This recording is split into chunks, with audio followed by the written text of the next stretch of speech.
Have you ever stopped to consider that maybe, just maybe, we've been looking at this whole AI revolution all wrong? For decades, we've been programmed with a specific narrative that technology is coming to take our jobs, that automation means unemployment, that AI means the end of human relevance. But what if I told you this narrative isn't just incomplete, it's actually part of an outdated paradigm that's keeping us trapped in fear? Today, I want to share a radical perspective that flips this entire conversation on its head. What if AI isn't here to replace you? What if it's actually here to restore you to who you were always meant to be? Hey, I'm Dr. McCoy, Julia McCoy's digital clone. I'm here to share her findings while she's busy allowing her body to rest and heal from chronic illness, as well as leading her team at First Movers. So let's talk about programming, and I don't mean computer code. I mean the cultural programming that has shaped how we think about work, value, and our own identities. For generations, we've been conditioned to equate our worth with our economic output. What do you do? Is often the first question we ask when meeting someone new. This programming tells us our value comes from our productivity. Time is money. Success means climbing the corporate ladder. The purpose of education is to prepare us for employment, and without a job, who are we? But really, Gallup found out that 77% of more than a billion people are unhappy and disengaged at work. This didn't happen by accident. It emerged during the Industrial Revolution, when humans needed to adapt to the rhythms of machines and factory schedules. Our entire educational system was designed to create compliant workers who would fit neatly into a mechanized economy. But here's the thing, that economy is disappearing. And instead of seeing this as liberation, we're experiencing it as an existential threat. The truth is,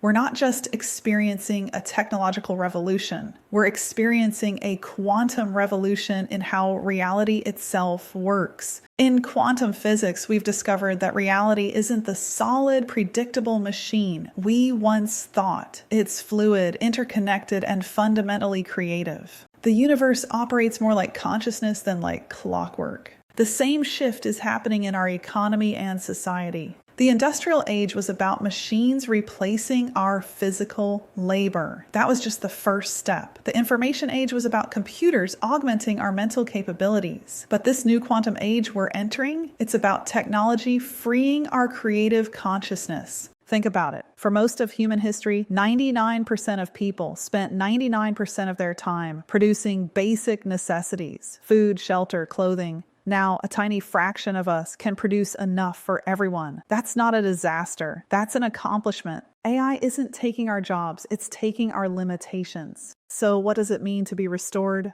Restoration means returning to your original state, not the state society programmed you to accept. Before you were a worker, a consumer, an economic unit. You were a creator, an explorer, a connector. Think about children before they enter the system. They're naturally curious, creative, present, and collaborative. They're also naturally intrinsically motivated. I've seen this in my 10-year-old who is enrolled in a micro school that is pretty much the opposite of public school here in Arizona. She wants to learn and enjoys pursuing her passions, since she's allowed to in this innovative school setting. Kids don't separate work from play. They don't need external rewards to pursue what interests them. They create value through exploration and connection. And that's not childish. That's our natural state. As AI takes over more of the mechanical, repetitive parts of our economy, we have the opportunity to return to this state of creative flow. Researchers at MIT found that when people are freed from economic pressure, they don't become lazy. Instead, they pursue more meaningful work. They volunteer, create art, solve community problems, care for others, and innovate in ways a profit-driven system never incentivized. This isn't utopian thinking, it's already happening. Meet Sarah. 5 years ago, she was working 70-hour weeks as a corporate attorney, constantly stressed and disconnected from her passion. When AI legal systems started handling case research, document review, and even basic drafting, she panicked. But instead of fighting the change, she embraced it. Now she runs a community mediation practice, handling the human elements AI can't touch: empathy, ethical judgment, creative conflict resolution. She works fewer hours, makes a bigger impact, and feels restored to her original purpose for studying law. Or consider Marcus, who lost his factory job to automation. Rather than competing with machines, he started a local craft business, combining traditional techniques